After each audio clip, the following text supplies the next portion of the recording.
Cadela que vê espíritos. História de Vitória Cola. A minha cadela tem uma mania muito feia de arranhar a porta do quarto à meia da noite. Um dia, ela não parava de arranhar a porta de jeito nenhum. Depois de a chamar umas 5 vezes, atirei uma almofada em direção à porta para fazê-la parar. Foi aí então que ela ladrou. Do meu lado. Ela estava do meu lado o tempo todo. O monitor do bebê. O monitor da minha filha bebê não para de fazer barulho. O problema? O problema é que a minha filha está com a mãe este fim de semana, a mais de 100 km da minha casa. Funé de um espírito. História de Hernani. O meu pai morreu em 1996. Eu tinha então 10 anos e o meu irmão 12. Dormíamos num beliche num quarto, ele na cama de cima e eu na de baixo. Uma noite, acordei à meia da madrugada com alguém a fazer-me um cafuné na cabeça. Pensei que fosse o meu irmão, então voltei a dormir. Passados uns minutos, voltou o cafuné. Levantei-me da cama para ir ter com o meu irmão para refilar com ele, mas ele estava a dormir, tranquilamente. Voltei a deitar-me, até que veio o cafuné pela terceira vez.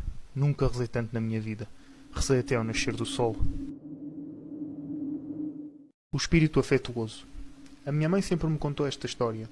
Uma noite, quando eu era bebê, estava chorosa e ela veio até ao berço verificar se estava tudo bem. Nesse dia estava particularmente irrequieta eu. A minha mãe já estava a ficar cansada. Comecei a chorar outra vez, então ela levantou-se e foi em direção ao meu quarto, mas ouviu passos e assustou-se, já que era a única pessoa em casa. Ela ficou sentada em silêncio durante alguns segundos, até não ouvir mais os passos. Quando os passos pararam, ela ouviu o meu berço a balançar, e algo que parecia ser a voz de uma senhora, a falar comigo e a tentar adormecer-me. Muito assustador. O Espírito Santo. Certa noite, acordei e vi o que parecia ser uma freira a rezar fervorosamente do lado da minha cama.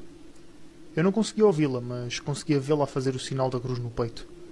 Eu estava 100% acordada e assustada. Contei à minha mãe no dia seguinte, e ela disse-me que a nossa casa tinha sido construída originalmente para um padre e haviam freiras que costumavam dormir por lá e rezar. O aviso. Um dia, a minha mãe chamou-me para ir ter com ela à cozinha. Quando me levantei para o fazer, ela entrou no meu quarto e disse: "Não vás, eu também ouvi." O mais assustador é que a minha mãe morreu há 3 anos. A bailarina morta. Quando eu era criança, vi uma menina japonesa de colãs de balé pretos, com listas laranjas, quando entrei no meu quarto. Ela estava parada em frente ao espelho, a olhar de lado para mim. Quando olhei de novo, a menina tinha desaparecido e eu saí a correr desesperada e assustada.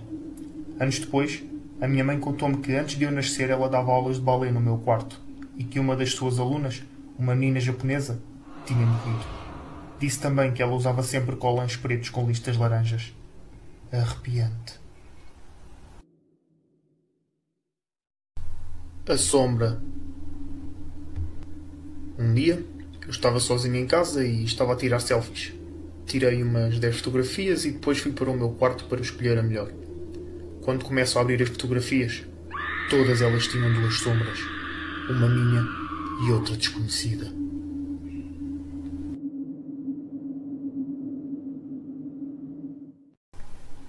Os vizinhos.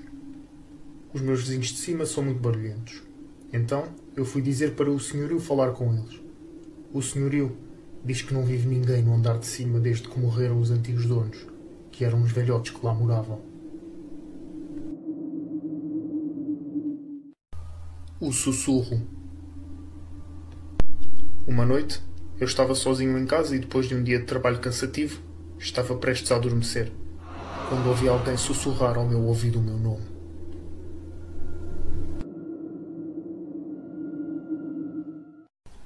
Charlie. Eu tenho um amigo chamado Charlie. Estou em casa dele a brincar há 2 dias, mas está a ficar escuro e frio aqui no alçapão. Quando é que será que ele me deixa ir para a minha casa? A Ama Fantasma. Eu e a minha mulher vivemos sozinhos com o nosso filho recém-nascido. Uma noite, eu acordei com o som de uma voz a embalar o meu filho recém-nascido pelo walkie-talkie do bebê. Enquanto mudava de posição para voltar a dormir, o meu braço tocou na minha mulher, que estava a dormir do meu lado.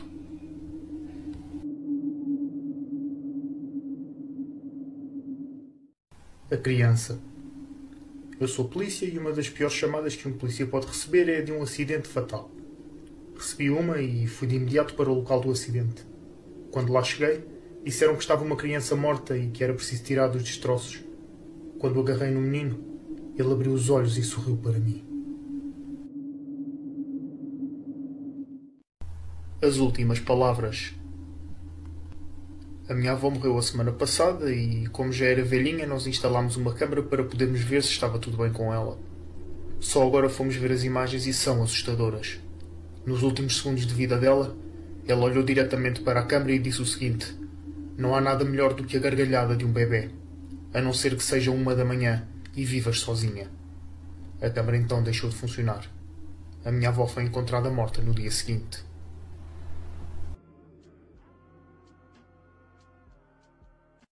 Silhueta negra.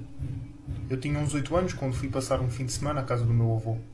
Deitei-me no sofá da sala, dormi e apaguei. Acordei só de noite e vi a silhueta negra de um homem sentado no sofá, perto dos meus pés a olhar para mim. Eu não conseguia ver o seu rosto, nem traço nenhum, a não ser uma silhueta negra de um homem careca e forte. Gritei para a minha mãe. Ela ouviu, foi ver o que era. Contei e ela não acreditou. Achou que eu tinha sonhado, mas eu sei o que vi e vi que era bem real.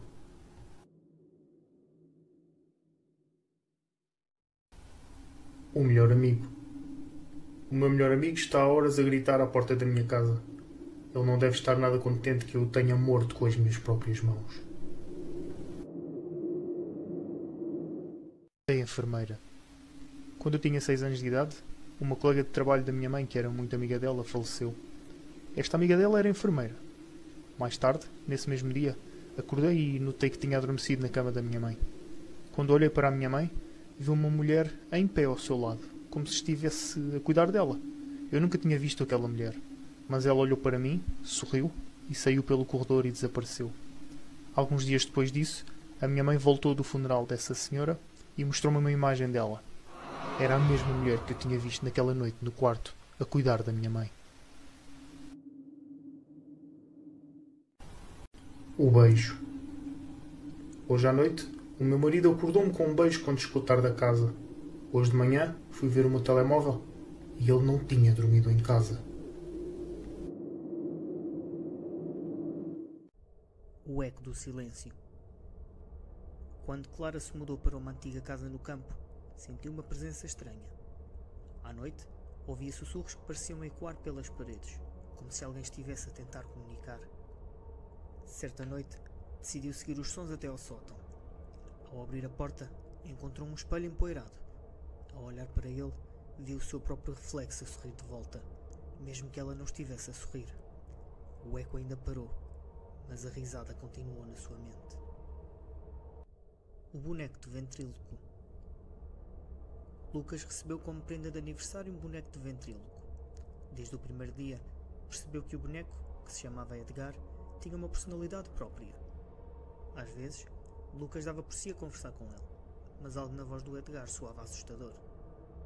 Uma noite, enquanto praticava, ouviu uma risada vinda do boneco.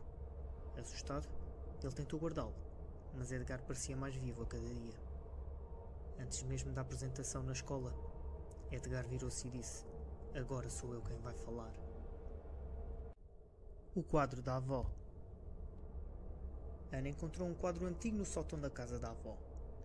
A pintura retratava uma mulher com um olhar sorridente, e Ana sentiu uma conexão estranha. Após pendurá-lo no seu quarto, começou a ter pesadelos com essa mulher, que parecia cada vez mais viva. Uma noite, acordou e viu a mulher ao pé da cama, com os olhos fixos nela.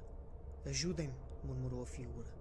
Quando Ana tentou gritar, a mulher sorriu e sussurrou: "Agora tu fazes parte da minha história." O relógio que parou. O relógio da sala de estar da família sempre funcionou, até ao dia em que parou às 3h33 da manhã. Desde então, coisas estranhas começaram a acontecer na casa, como portas a abrir-se sozinhas e sussurros nas paredes. Nessa mesma noite, Lucas acordou com um frio intenso e viu a hora do relógio mudar para 3h33 novamente, apesar do tempo estar a passar. Ele sentiu uma presença estranha ao seu lado e, antes que pudesse gritar, ouviu uma voz a sussurrar: "Estou de volta." O livro de histórias. Maria encontrou um livro de histórias empoeirado na biblioteca da escola. Cada conto que lia parecia tornar-se realidade, mas sempre com um preço. Quando leu sobre uma criança que desapareceu, sentiu um frio na espinha. No dia seguinte, a sua melhor amiga não apareceu na escola. Desesperada, Maria tentou parar de ler, mas as páginas viravam sozinhas.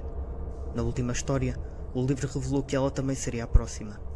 Na última linha estava escrito: para voltar, você deve escolher alguém para ir no seu lugar. Muito assustador.